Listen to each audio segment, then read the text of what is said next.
In today's video, I'm going to teach you how to export data in Basecamp. By the end, you'll know exactly how to back up your projects and access them outside of Basecamp whenever you need. First, open your web browser and log into your Basecamp account through the official website.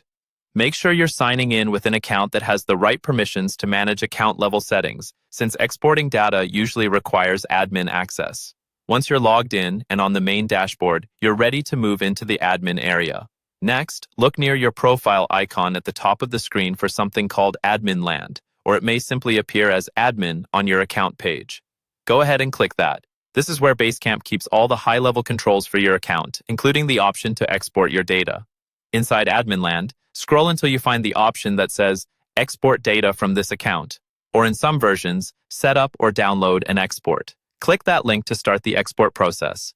This is the section where Basecamp lets you choose what data you want to take with you. You'll now be asked to select which projects you want to export. You can typically choose from active projects, archived projects, or simply export everything in the account. Take a moment here to think about what you actually need. If you're auditing old work or keeping a long-term backup, exporting all projects might make sense. If you're only working on a handover for a current client, focusing on active projects might be enough. Once you've made your selections, click the button that says Export My Data. Basecamp will now start preparing a zip file that contains your information. This can take some time, especially if your account includes a lot of projects, files, and messages, so don't worry if it doesn't appear instantly. Basecamp will send you an email when the export is ready to download. When that email arrives, open it and click the download link provided.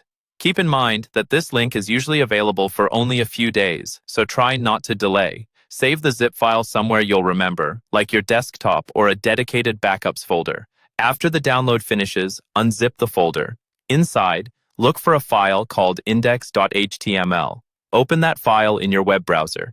This gives you a local, browsable version of your Basecamp account, where you can navigate your projects, view messages, files, and calendars, almost like you're still inside Basecamp, but completely offline.